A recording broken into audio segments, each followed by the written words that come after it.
Aquí vamos con nuestra 10ª clase. Muy bien, ya estamos en la mitad del curso, ¿sí? La mitad Así es. exacta del curso. Así es, estamos en la mitad exacta del curso previo a ponernos a practicar con algo más concreto, ¿no? Ujú. Bueno, lo que estuvimos viendo en la clase número 9 es el uso del MDM Framework para encontrar la meta de diseño, ¿correcto? Correcto. Dijimos que la emoción es fundamental para diseñar un buen juego, que si el juego no emociona, pasa desapercibido, es una cosa más dentro de miles de productos que no tienen gran valor y bueno, uno corre un riesgo, ¿no? De que todo el esfuerzo de desarrollo termine en la nada. Ujú.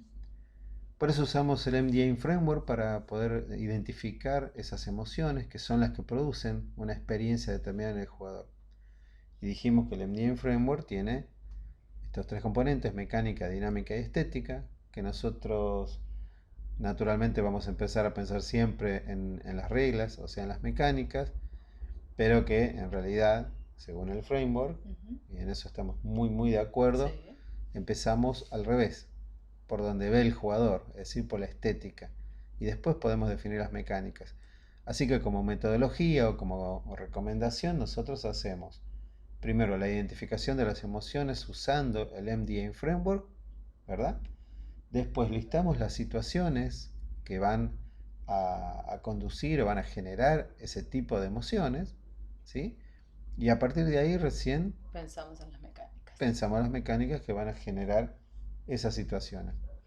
Y después, por supuesto, vamos a tener que ampliar esa mecánica con los elementos formales de la estructura lúdica para que el juego tenga engagement máximo, para que la probabilidad de éxito sea mayor. Pronto vamos a estar adentrándonos en la segunda parte del curso en lo que es los elementos de la estructura lúdica, Muy ¿correcto? bien. Bien, pero mientras tanto veamos qué pasa con las mecánicas. En este momento, habiendo identificado las emociones que vamos a producir con el juego, tenemos que empezar a escribir las reglas y empezar a probar y testear. Como manera de un pequeño repaso, y Ujú. porque es tan importante que conviene volver a decirlo, nosotros decimos que antes de ponernos a diseñar hay pasos que seguir, ¿sí? Pasos que en general lo podemos llamar el proceso de planificación o la etapa de planificación. Nadie debería diseñar nada sin saber cuáles son las constraints, ¿verdad? Cuáles son los recursos que contamos, a quién le vamos a vender nuestro juego o se lo vamos a dar para que juegue, en qué plataforma de desarrollo, cómo lo distribuimos, cómo lo vamos a ir lanzando. Todo eso necesitamos nosotros como diseñadores saber para poder diseñar acorde. Ujú. Son nuestros ingredientes Para la sopa mágica. para la sopa mágica. Muy bien. Bueno, ¿y el juego qué es? El juego es un mecanismo motivacional, ¿sí? Ujú. Es una simulación de ciclos vitales. Decimos que los elementos formales de la estructura lúdica no cambian, sino que lo que cambia es el dispositivo, es decir, dónde el juego está funcionando, lo que a su vez, por supuesto, afecta lo que podemos diseñar, ¿sí? Dijimos que el juego tiene un componente, un ADN compuesto por educación, aprendizaje aprendizaje, socialización Y y expresión. expresión, que como diseñadores tenemos que perseguir un equilibrio entre un juego que pueda vender, o sea, mercado, que tenga una tecnología accesible, no la última tal vez, sino una que sea accesible a la mayor cantidad de jugadores posible, que tenga un diseño innovador, pero tampoco exacerbado, ¿no? Y que sea también visualmente atractivo. Pero que no sea el único sostén el atractivo visual, ¿no? Exacto. Lo más importante del videojuego es el gameplay, Ujú. ¿correcto? Exactamente. Por otra parte, decimos que también vamos a tener en cuenta, antes de empezar a pensar en el juego, el modelo de negocios que vamos a usar, cómo Ujú. ingresa dinero, Ujú. cómo recuperamos costos y cómo obtenemos ganancias. Eso también se planifica, ¿correcto? Ujú. Premium, freemium, híbridos con aviso, etcétera. También otra cosa que va a influenciar el diseño es si es un juego single player o multiplayer, ¿sí? Nuestra visión, hablamos de la visión retrotelescópica, ¿no? esto de poder anticiparse a lo que puede ser un éxito y no quedarnos clonando lo que hoy es un éxito, porque hay un desfasaje temporal, lógico. Y dijimos finalmente que el juego es emoción, que el juego nace de una emoción, debe generar emociones, por eso usamos la meta de diseño para identificar esas emociones y a partir de entonces podemos empezar a combinar distintas dinámicas núcleo para obtener la mecánica que estamos buscando. ¿Correcto? ¿Estamos bien hasta ahí? Estamos de acuerdo, no sé si ustedes lo estarán, pero bueno, esas son las cosas básicas que estuvimos viendo hasta ahora y que todas son importantes para lo que viene. Así es. Bueno, si se ponen a diseñar entonces, pues se van a encontrar con que estamos luego de la planificación comenzando con esto que vimos ya en la Ujú. clase anterior. Es enteramente importante y cualquiera que comience desde otro lado puede cometer el error, ¿no? Meter la pata hasta el fondo. Así que bueno, a tener siempre presente, señoras y señores, la mecánica, la dinámica, la estética. Comenzamos por la estética en el sentido de emociones que evoca el jugador y no de lo visual. Ujú. Vale la pena Sí, nosotros avisar. estamos pensando desde el punto de vista de un diseñador de juegos, no de un artista de juegos, con lo cual la estética tiene que ver con la experiencia.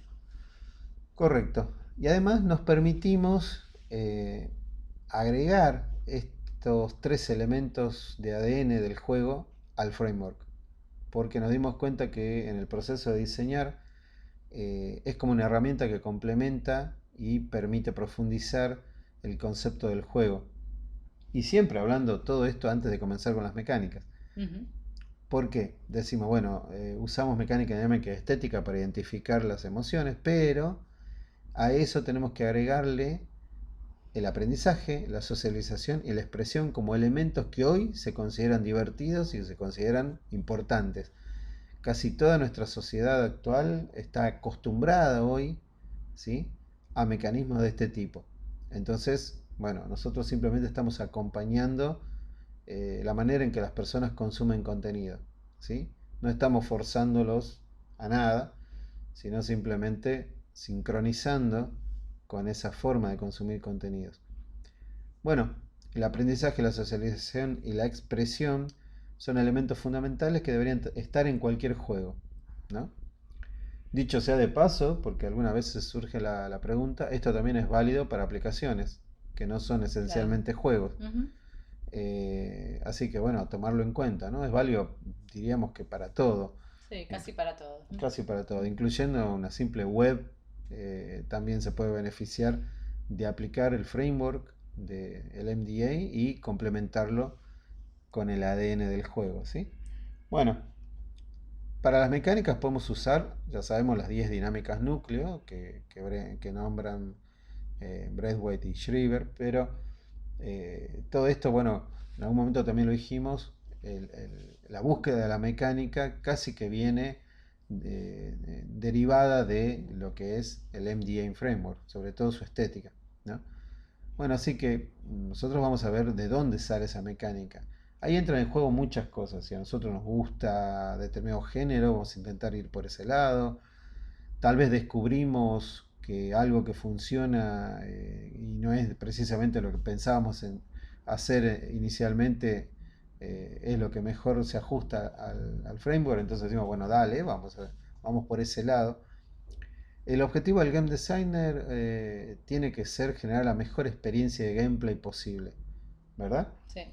Y ahí es donde viene uno, tiene que luchar un poquito no sé, se puede decir con el ego del propio desarrollador, de nosotros mismos, ¿no? Sobre todo el nuestro.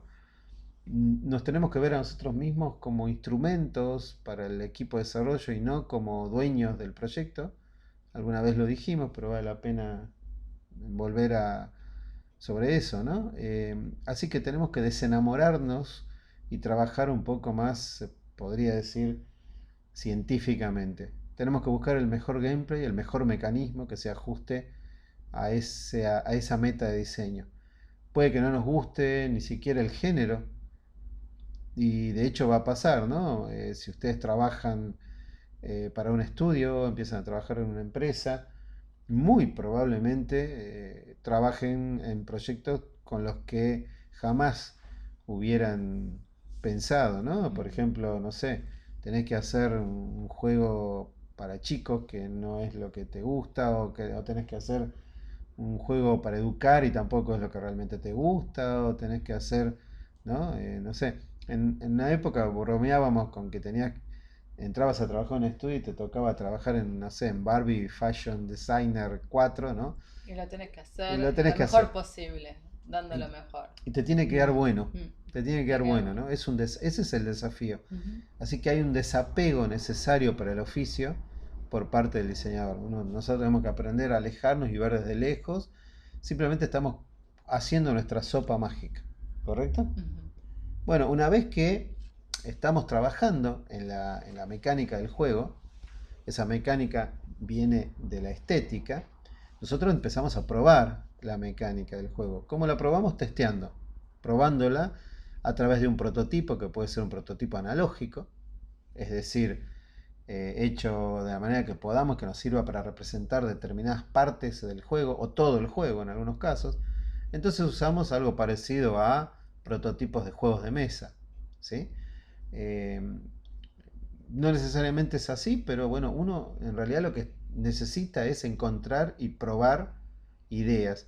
Y tratamos de probar esas ideas sin incomodar, sin molestar a nadie, sin depender de nadie. Por ejemplo, de un programador o de un artista. Entonces nos vamos a valer de herramientas cualquiera, con las que más cómodo nos sentamos, Sí. para poder prototipar eso y para poder pensar. ¿Por qué? Porque hay algo que vamos a explicar en esta clase que es muy importante que tiene que ver con la pérdida de la perspectiva de diseño y la extracción de algunos mecanismos que son cruciales, cuestiones que van pasando a medida que el juego va cambiando prototipo a prototipo. ¿Por qué decimos eso? Porque el prototipo crece orgánicamente, ¿no? Crece cíclicamente. Eh, Iniciamos el prototipo, lo testeamos, si vemos que hay que cambiarlo, que es 99,9% de las veces tenemos que ajustar algo, pasamos a la nueva versión y a la nueva versión volvemos a testearla y estamos haciendo todo ese trabajo cíclicamente hasta que quedamos conformes con el resultado. Hasta que decimos este juego realmente nos gusta, realmente creemos que es lo que estábamos buscando, ¿sí? Siempre te va a sorprender el resultado. Siempre va a ser, yo diría incluso superior a lo que uno imaginaba inicialmente, ¿no? Siempre va a ser distinto. Es muy difícil que el juego que te imaginaste funcione así en la realidad. Por eso la única forma de aprender diseño realmente es haciendo diseño, es diseñando, es pensando el diseño. Y así que nosotros lo único que podemos ofrecer en eso es herramientas para pensar diseño y debate, mucho debate. Pero bueno, la etapa de ajuste de las mecánicas, van directamente relacionadas con el playtesting. ¿Qué es el playtesting? ¿Usted qué opina? Y es probar y probar y probar a ver cómo funciona, ¿no? O sea, Así es. probar uno, probar otros y probar mucha gente que no sean siempre los mismos porque uno, bueno, eso lo vamos a ver un Claro. toquecito más tarde. Sí, el concepto acá es el siguiente. Muchos estudios o muchos jugadores novatos o digo desarrolladores novatos arrancan haciendo el juego, pensándolo, hablando entre todos, por ejemplo, ¿no? Buscando esa idea. Ahí es donde vienen esos errores que uno puede meter la pata, ¿no? No ver las constraints, no arrancar por la estética, por ejemplo. No pensar que hay esos tres componentes tan importantes como el aprendizaje, la socialización y la expresión que te permiten el juego, ¿no? Pero bueno, entre todos arman un concepto y después se ponen directamente, no sé, a programarlo, por ejemplo, ¿no? Y empiezan a probar. Naturalmente el trabajo hace que uno vaya testeando el juego, ¿cierto? No hay manera de no hacerlo, digamos, ¿no? Nadie piensa en eso, pero simplemente lo que pasa es que cada vez que uno prueba el prototipo hay que ajustar la mecánica, las reglas hay que cambiarlas. Entonces, si cuando uno está prototipando en papel, está bueno tener una libreta, un anotador, Claro. e ir anotando absolutamente todos los cambios que te indican los que están jugando, ¿no? A veces es muy bueno jugar uno mismo y otras veces es muy bueno mirar desde afuera y ver qué pasa. Porque uno mismo cuando ya lo diseñó, de alguna manera ya está viciado con el espíritu del juego, lo que realmente vos querés hacer y forzás tal vez el juego a eso, ¿no? Pero que lo jueguen terceras personas implica que tienen una visión novedosa sobre el juego que están jugando. Y entonces, bueno, está bueno estar atentos a lo que le pasa a esa persona que no tiene ningún lazo emocional con el juego porque no lo está haciendo. Así es. Este, eso. Algo importante acerca del proceso de playtesting es que no hay que confundirlo con ¿no? Claro. El reporte de los errores, el testeo de calidad Ujú. o la supervisión de calidad. Son dos departamentos, se podría decir, distintos. Uno reporta errores de jugabilidad, de gameplay, ¿sí? De la lógica del juego Ujú. o la coherencia del universo narrativo, por ejemplo. Y QA se encarga de los errores técnicos, conocidos popularmente como bugs, Claro. ¿no? Que las cucarachas que se meten en los circuitos y hacen que no funcione nada. Bueno, son dos formas diferentes de ir testeando el juego. Las dos se hacen, se podría decir, en simultáneo. Eh, las grandes empresas, los grandes juegos tienen departamentos completamente separados, dedicados, algunos a QA y otros a playtesting, en distintos niveles incluso. Bueno, y el software se va construyendo cíclicamente, poco a poco, se prueba, se ajusta, se vuelve a probar, se vuelve a ajustar. Y es un proceso reiterativo, cíclico, donde el software va creciendo poco a poco hasta que llegue el momento de salir, se podría decir, a la cancha, ¿no? Es cuando se lo llevan. En algún momento hay que cortar el proceso y irse a duplicación o irse a distribución digital porque hay fechas prometidas, porque hay inversión de dinero en publicidad con fechas que vienen siendo prometidas hace meses, porque la gente lo está esperando y ya está desesperada, porque lo prevendiste y tenés que cumplir con la fecha, y por el honor y la gloria, ¿no? Entonces, bueno, hay que enviar ese último mejor prototipo que uno tiene. Vamos a hablar más de eso, pero básicamente un juego desde este lado demostrador uno lo puede decir, nunca está terminado. Es como una novela que nunca termina de ser corregida del todo. No hay manera de que ocurra eso.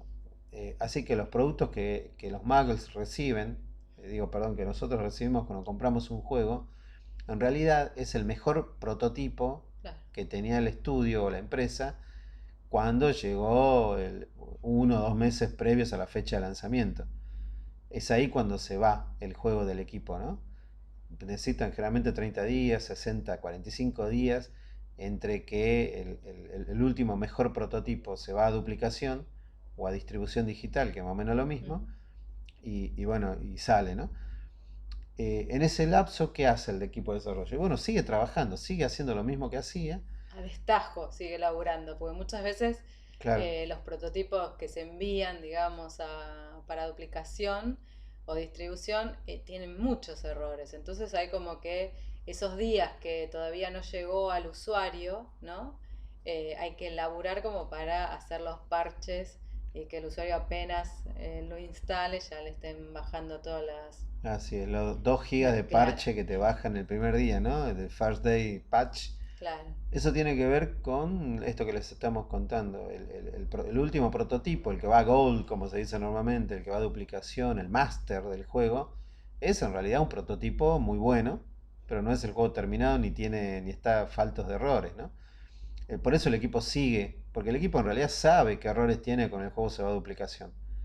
Lo que pasa es que no tuvo tiempo material de corregir esos errores. Lo sigue haciendo después y por eso salen parches tan a menudo una vez que uno ya tiene el juego descargado, instalado. Bueno, el proceso de playtesting es un proceso intensivo, es el día y la noche. Un juego sin playtesting suficiente está condenado al fracaso, porque nunca el equipo de desarrollo, por mucha gente que esté compuesto, va a poder ver todos los errores o va a poder corregir todos los defectos de gameplay del juego. Y eso solo se ve cuando miles de personas lo están probando, cuando lo lanzaste. Por eso es que muchas empresas también hacen sus open beta o betas abiertas para que mucha gente pueda reportar errores o decir qué le parece, ¿no? Entonces el equipo puede hacer esos cambios antes del lanzamiento oficial del producto. Los errores técnicos serían los menores en definitiva, porque bueno, son como cosas que se pueden ir subsanando. Es un error técnico, bueno, listo, después lo arreglamos. Pero el tema es cuando el error es error de diseño. O sea, ahí ya llega un punto en que subsanarlo a último momento es un dolor de cabeza. Por eso es necesario el playtesting desde los primeros momentos, inicios de el diseño, ¿no? Es decir, acabas de nombrar una regla de oro, Ujú. porque la verdad que siempre hay que decir esto. Tenemos que tratar de tener una versión jugable del prototipo lo antes posible. Lo antes posible, y cuando digo lo antes posible, es lo antes posible. Es decir, tener el juego, aunque no estén las gráficas, eso vaya, casi te diría que viene al último, Sí. ¿no? Es un juego hecho con cilindros, con cubos, con rectángulos, ¿no? O con arte de cualquier lugar, ¿no? No importa el arte, porque eso después se reemplaza, ¿ok? Pero te permite tener una visión temprana para poder corregir tempranamente. Así que la idea es lo antes posible tener un prototipo jugable, ¿sí? Sobre todo el core del juego. Después se puede ampliar el contenido. Una vez que uno está seguro que el core, que la parte nuclear del juego funciona, después, bueno, uno le va agregando contenido, complejidad, lo va volviendo bello, artísticamente hablando, se le agrega el audio, los efectos, etcétera. Pero sí, al principio lo más rápido posible, un prototipo jugable para poder hacer playtesting, ¿sí? Y bueno, QA también. Pero playtesting es lo que nos interesa a nosotros porque estamos en la parte de diseño. ¿Y qué nos va a pasar? Bueno, una cosita antes de continuar con eso, ¿no? Hay Sí. algo importante decir. No hay que despreciar para nada el oficio del playtester, ¿no? No, son Porque fundamentales. son fundamentales y para el game designer es un excelente puesto para comenzar, porque uno está, digamos, como si estuviera en el medio del desastre. A ver, si esto fuera una guerra, hacer un juego fuera una guerra, es como si uno estuviera parado entre los dos bandos, ¿no? Viendo cruzar balas de los dos lados. Y ahí se aprende un montón.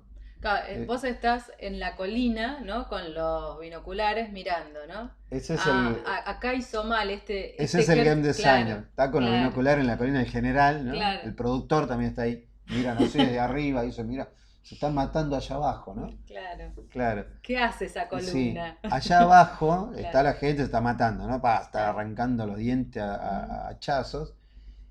¿Y el playtester dónde está? El playtester está en el medio, ¿no? Es como el reportero de guerra, ¿Vos digamos. decís que está Claro, sacando está fotos o sacando está de enfermero en la Cruz Roja? las dos cosas, haciendo de enfermero, sacando fotos, Claro. qué sé yo.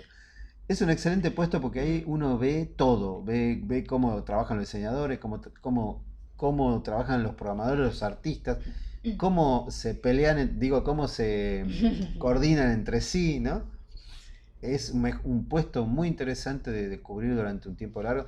Obviamente requiere, Pero aparte para mí lo que está bueno del playtester es que en definitiva no estás involucrado de la misma forma que tal vez un diseñador o un programador, pero sin embargo tenés la distancia suficiente como para analizar los errores, ¿no? O sea, digamos, si sos una claro, persona avispada, aprendes muchísimo ahí. exactamente. Y uno entonces, bueno, puede preguntarse por qué hay necesidad de tanto playtesting y por qué nos pasa lo que nos pasa, digamos, ¿no? Cuando estamos haciendo el juego. Esto de probar mucho el juego termina por cambiar mucho el juego. Esa es la realidad y nunca se parece el original que nosotros diseñamos en nuestra cabezota con lo que termina siendo el juego. De hecho, no hay ningún juego, creo, en la historia que sea igualito al diseño inicial, porque ese diseño va cambiando a medida que uno playtestea, a medida que uno lo prueba al prototipo. Prueba, ajuste, prueba, nos termina haciendo perder la perspectiva. ¿Y esto a qué nos lleva? A que incluso el proceso de probar el juego requiera de muchas personas, porque a medida que esas personas van jugando, también les pasa lo mismo y pierden la perspectiva de lo que están haciendo, ¿verdad? Sí. Así que, bueno, claro, ¿De qué se trata? Las personas cuando recién toman contacto con el juego están intentando entenderlo, cómo es la estrategia, cuál es la mecánica del juego, pero a medida que lo empiezan a entender, automáticamente buscan la estrategia para ganar. Ellas quieren ganar, ¿verdad? Nadie juega para perder y ese es el verdadero chiste acá. Ujú. Entonces, bueno, eso nos lleva siempre a un plano que no estaba en no lo pudimos prever, ¿no? Siempre se escapa a lo que nosotros pensábamos que era. Por eso nunca se parece el concepto de juego al prototipo, ¿no? Cuando uno prueba el prototipo, ahí es donde realmente se conoce la cuestión. Y otra cosa que nos puede pasar es que el mismo equipo nos empiece a pedir cambios en el prototipo que hacen que, bueno, realmente terminemos por extraviar por completo lo que es nuestra, por ejemplo, nuestra meta de diseño, ¿no? Que nosotros decíamos, bueno, queremos que el juego emocione de determinada manera, provoque cierta experiencia y hemos cambiado tanto el prototipo y hay tanta persona involucrada que la verdad que perdimos el rumbo por completo. Entonces ahí es donde nosotros tenemos la responsabilidad de volver, ¿cierto? Tenemos que volver a caminar por el sendero del diseño original, es decir, esperen, esperen, estamos yéndonos por un lugar que no es.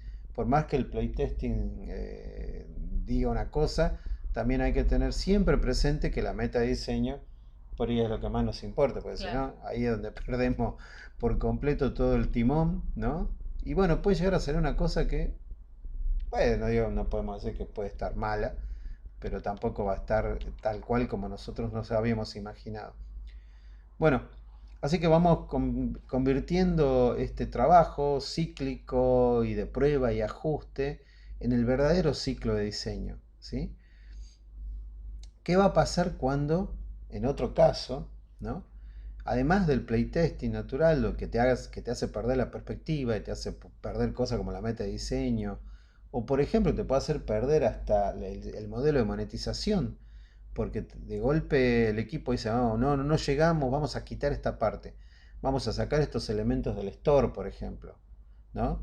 En algún caso nos pasó, vamos a sacar el store directamente, que nos dice, no, esperen, esperen, entonces ¿cómo monetizamos?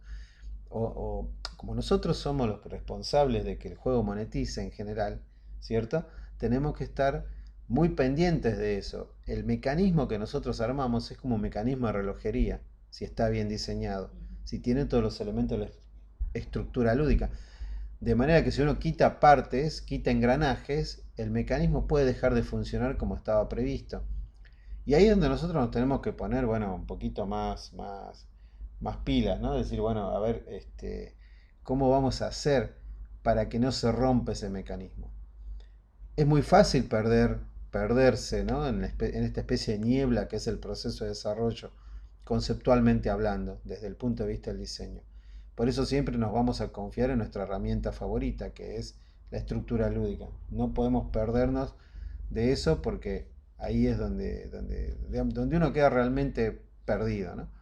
Bueno, ¿qué va a pasar cuando nos quitan una parte fundamental? Por ejemplo, nos quitan una de las piezas de la estructura lúdica. Estamos Ahí hablando que el equipo el propio equipo. nos pecha y nos dice, no, le sacamos esto, ¿no? Y Exacto. hay que ponerse, Hay que explicar por sí, qué. diplomáticamente No en lo enloquecer, posible. no volverse loco, sino explicar, no, miren, esta parte del mecanismo la necesitamos porque Mm, si no, no vamos a poder tener el mismo efecto que queríamos, no vamos a poder tal vez monetizar.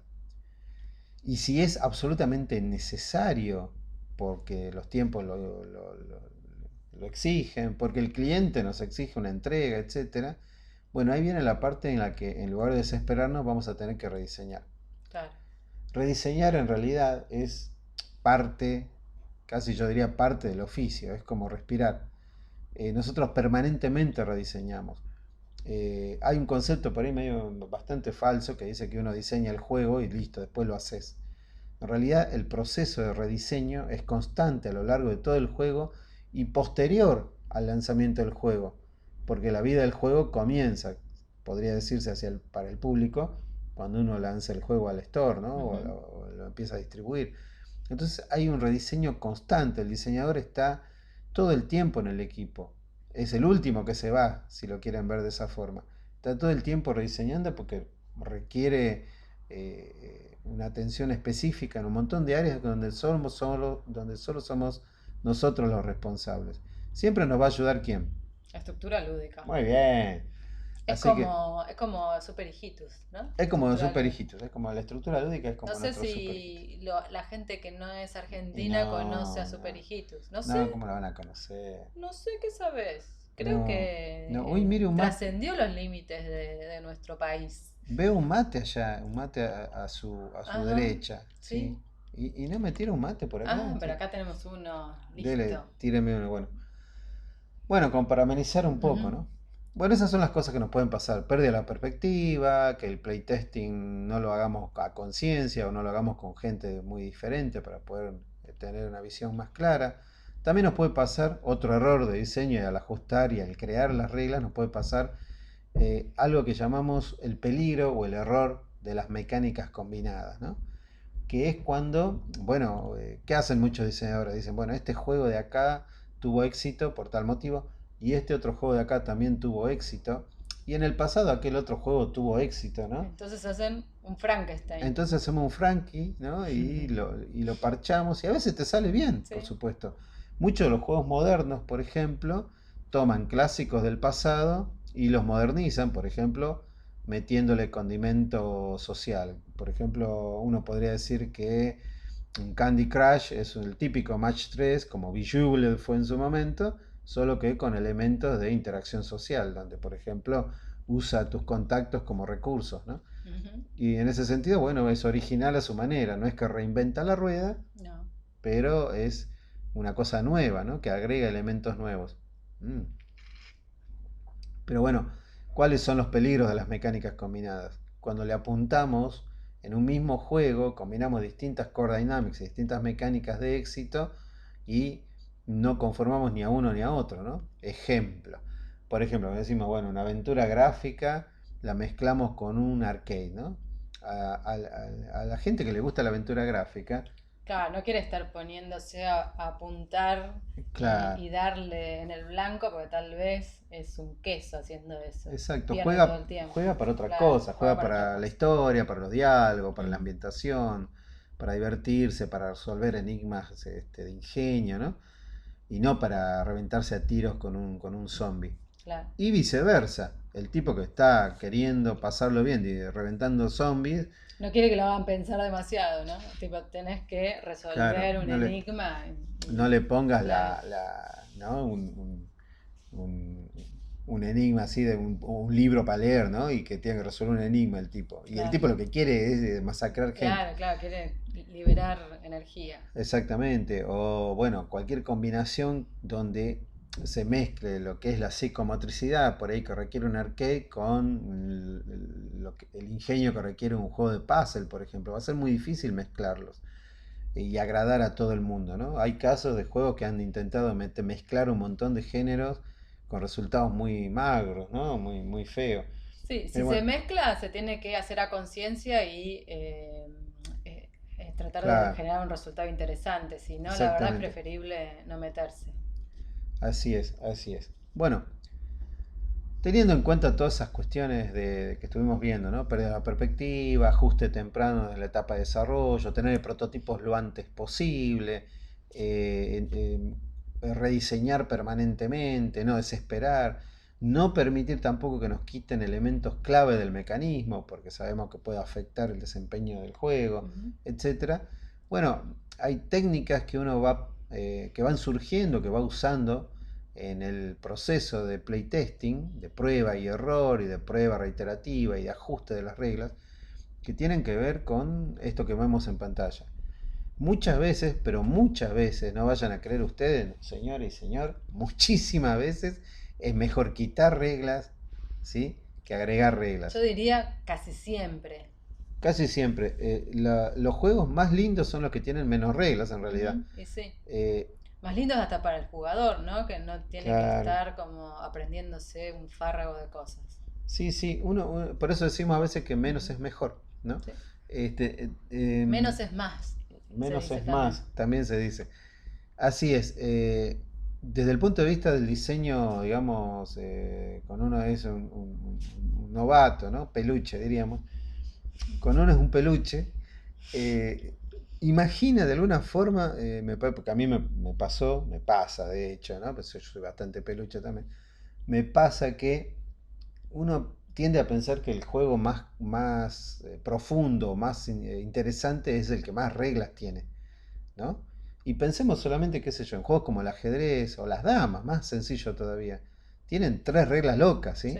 Y sin embargo son clásicos de miles de edad. O sea, Claro, te las aprendes al toque, eso sí, después ser un gran jugador te entonces es lleva otra toda la cosa. vida o nunca lo lograrás, es así. Exactamente. Ujú. Así que no hay que pensar que muchas reglas son Sí. indicadores de un gran juego. Es al revés. Muchas reglas simplemente complican las cosas, vas a echar a patadas a muchísima gente que no está dispuesta a aprenderse 5.000 millones de reglas para jugar a algo. Yo no digo que no hay gente que no le gusta, No, ¿sí? no, hay un público que sí. Sí, hay un público que disfruta con la tonelada de reglas y qué Yo sé yo, odio eso. ¿eh? Yo no soy ese Hay público. gente que te juega EVE online, ¿no? Que tiene una curva, de un abismo, la curva de dificultad tiene la altura del monte Everest, más o menos. Es absolutamente Sí. desesperante. Pero bueno, hay gente que le encanta Sí. eso, ¿no? Hay gente que le gusta y hasta tiene orgasmos con eso. Pero bueno, el resto de Son las personas, pervertidos. claro, son pervertidas las reglas. Desviados. Calencho con las reglas. En cambio, bueno, la gran mayoría de las personas no, te vas a encontrar con casos al revés. La gran mayoría quiere que las cosas sean sencillas. Ujú. No podemos polemizar por qué, qué sé yo. En los viejos tiempos era común, era usual que fuese difícil también. Que el juego tuviera una dificultad grande y que los manuales, de hecho, de los juegos, me acuerdo, eran como tomos de un libro, ¿no? Los de simuladores de vuelo, por ejemplo, que ya es un género prácticamente muerto. Los simuladores de vuelo venían con un manual gigantesco que te pasabas la primera semana leyendo cómo despegar, ¿no? Más o menos. O sea, eran realmente complejos. Bueno, hoy en día eso sabemos que no es Y, lo que es. pero no es un tema de que la gente no le gusta aprenderse reglas, es medio así, No, tiene que ser más sencillo. sino que en general uno que quiere meterse de lleno al juego. De Claro. hecho, cada vez, hasta cuando compramos un artefacto, no sé, un celular o una computadora, antes venía con manuales de reglas. Hoy directamente no, solamente hay un tutorial así muy sencillo cuando prendes el teléfono, por ejemplo, en el caso de un teléfono celular, y listo, uno lo aprende, es más intuitivo. Así es. Entonces como que ya que te metan a estudiar un manual de uso, de alguna forma, es como que te saca. Y es como que uno no Sí, tiene tiempo para eso, sino que está exigiendo que sea no. sencillo. Hoy en día lo más difícil vas a encontrar es los manuales para armar un mueble, esos que vienen, viste, para... Ah, sí. No, yo Eso me es compré difícil. unas cosas hermosas de unos pajaritos para armar en papel. Los tengo ahí. Espero que alguna vez encontrar a alguien que me los arme, yo le pago, porque son muy Claro. complejos.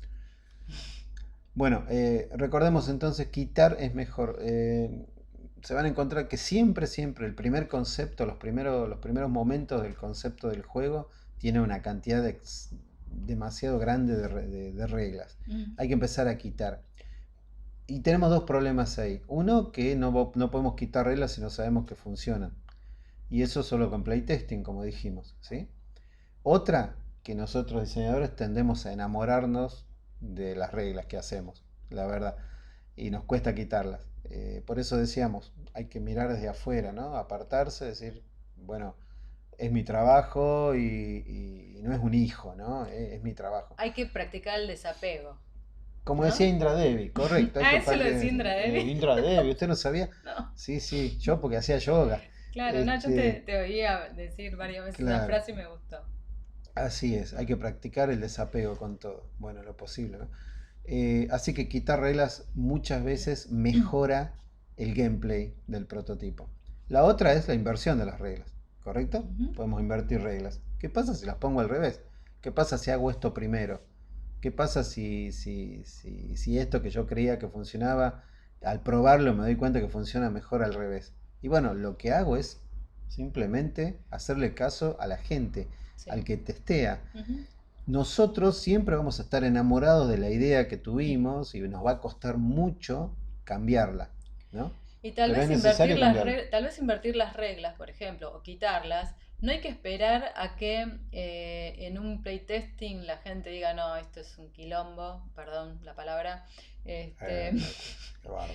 sino, tal vez está bueno cuando uno lo empieza a testear, decir, bueno, a ver si esto lo cambio de lugar, ¿no? Como para uno probar si realmente funciona mejor así antes de pasarlo a otra gente, ¿no? Correcto.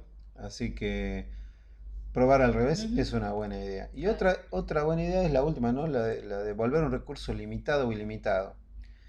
¿Qué son los recursos? Son los elementos que yo manejo en el juego. Por ejemplo, digo, qué sé yo, municiones, ¿no? Tengo municiones. O zanahorias, o pociones de vida, ¿no? Esos son recursos. Y la cantidad de recursos que yo pongo en el juego cambian la manera en que las personas juegan ese juego. Cambian el gameplay, esencialmente. Y la estrategia necesaria para ganar, que es lo que las personas quieren. Entonces, ¿qué pasa si yo a ese recurso lo vuelvo limitado o ilimitado? Si lo vuelvo limitado, la estrategia cambia. Y si lo vuelvo ilimitado, también cambia. ¿En qué sentido a mí me sirve? ¿No? Un juego con cierto recurso ilimitado es otro tipo de juego. Si yo te pongo las vidas, que también son un recurso, infinitas, ¿sí? Te vas a cuidar menos, pues sabes que no te mata nada, ¿correcto? Cambia incluso hasta la tensión dramática del juego, ¿no? Lo que yo puedo o no puedo hacer, lo que me animo o no me animo a hacer. Si yo me voy a morir, entre comillas, ¿no? Dentro del juego por hacer algo, bueno, me lo voy a pensar dos veces. O lo voy a practicar o voy a ponerle cabeza a eso. Y lo mismo va a pasar con, qué sé yo, las balas de un arma. Si las balas son ilimitadas, bueno, yo juego de una manera. Ah, voy a tirar balazos a todos lados, total. Así que la Mm. estrategia de limitar o dejar los recursos en modo infinito o aumentar la cantidad que tienen o la escasez, ¿sí? Obviamente, igual que con quitar las reglas, la escasez a veces es mejor. Bueno, te va a cambiar el gameplay. Y ojo con eso. Muchas veces uno está diciendo, bueno, este prototipo no funciona, la gente se aburre cuando lo juega. Y quizá a veces cambiando un recurso simplemente dice, no, para esto te lo hago ilimitado. Por ejemplo, pasa en los juegos de mesa, cuando uno dice, bueno, en lugar de poder moverte solo 5 casilleros en tu turno, movete lo que quieras. Y el juego cambia completamente, ¿no? El movimiento ilimitado te cambia por completo el juego, es otro juego completamente. Bueno, todo eso hay que ir experimentando porque si no, nunca vas a llegar al concepto que realmente te gusta. ¿Que cuándo ocurre eso? ¿Cuándo te parece que pasa? ¿Mm? ¿Mm? Cuando A uno mí dice, a usted le pregunto, me agarró la desprevenida. agarré desprevenida, ¿cuándo uno dice, wow, estoy conforme con este prototipo?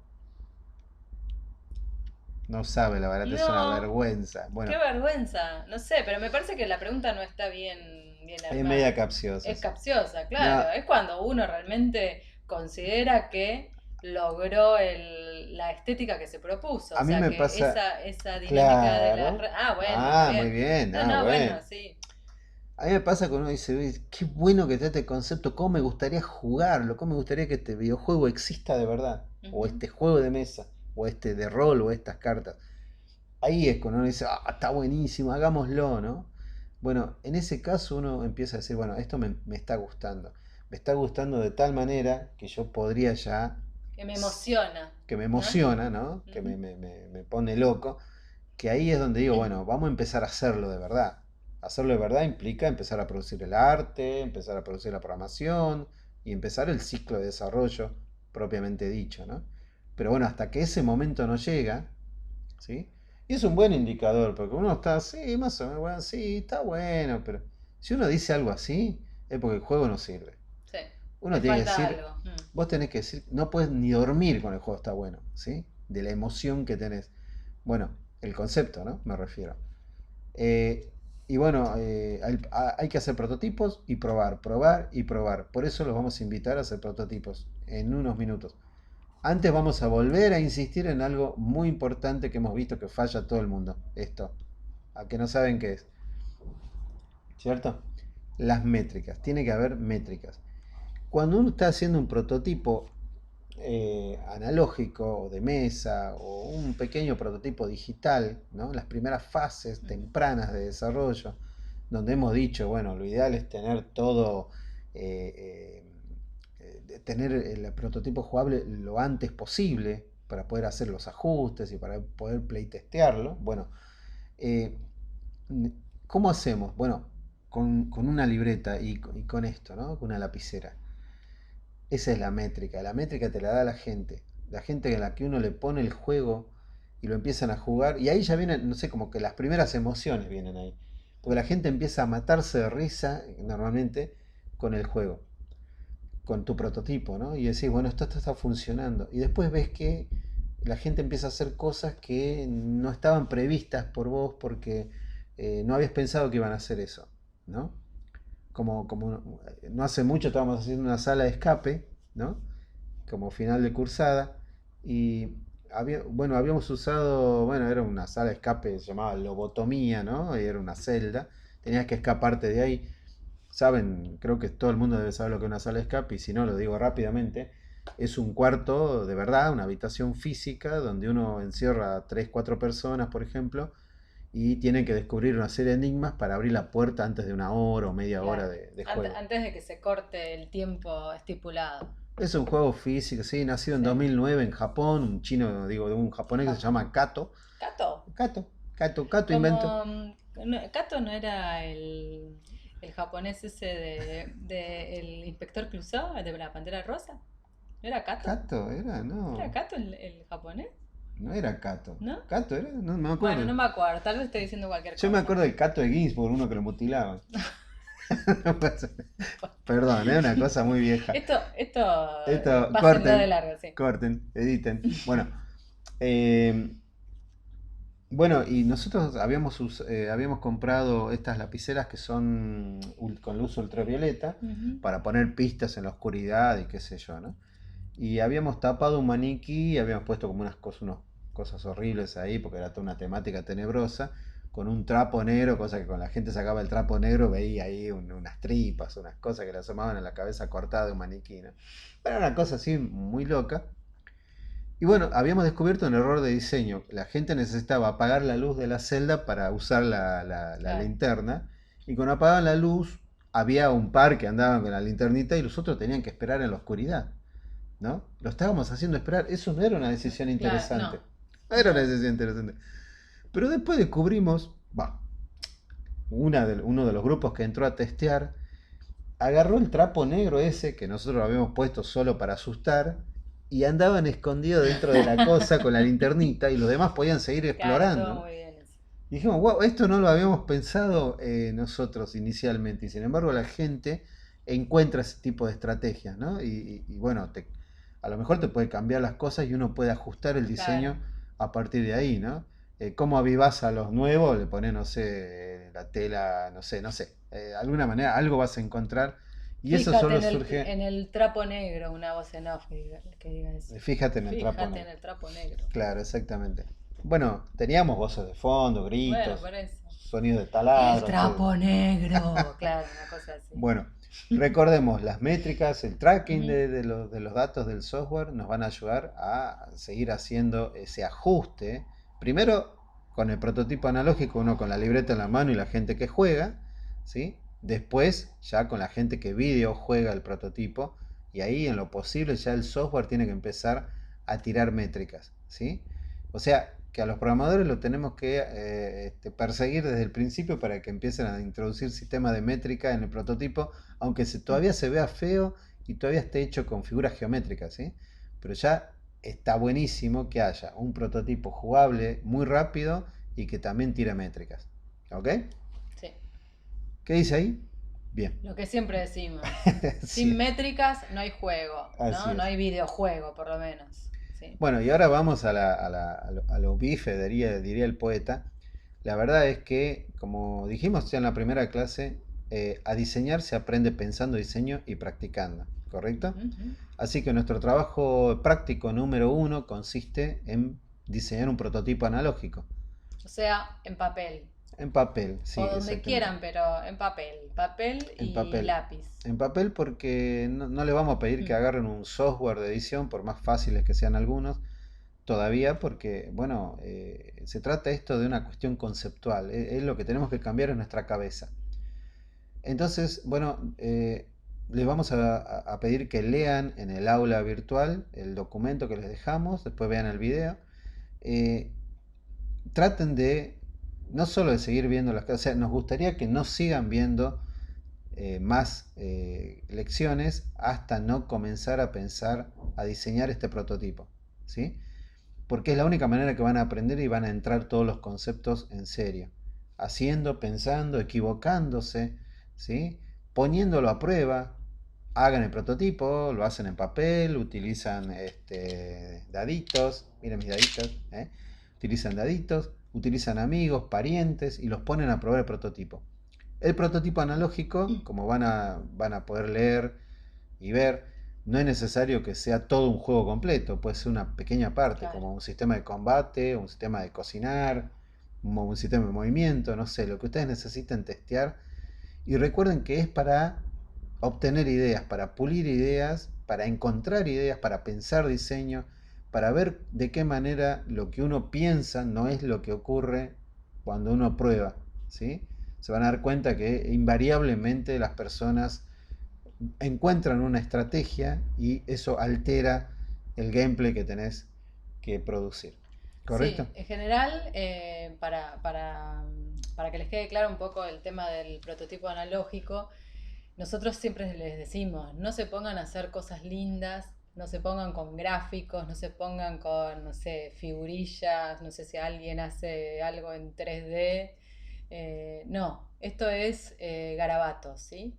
Y de última, un papel, un cartón y si necesitan fichas, no sé, los caracoles que juntan cuando van a la playa, Eh, fichas de otro juego, no sé, lo que fuere. O sea, no es importante en definitiva la estética visual, sí la aesthetics, ¿sí? Del MDA, eh, pero bueno, como para que no pierdan el tiempo, porque probablemente ese prototipo termine no funcionando, ¿sí? Lo lógico es que al principio haya más problemas que cosas buenas, ¿no? O sea, porque uno está Sin duda. aprendiendo. Entonces uno tiene que poder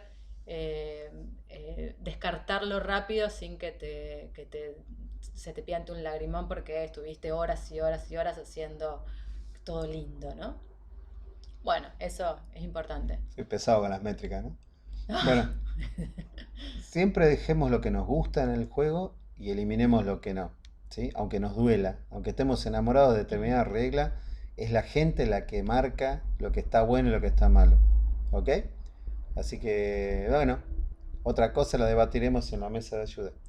Bueno, Bien, pasamos nos a estamos la... viendo en la clase 11 y trabajen en lo posible, o sea, Así es lo es. que mejor funciona para aprender. La clase 11 da inicio a la segunda parte del curso, ¿sí?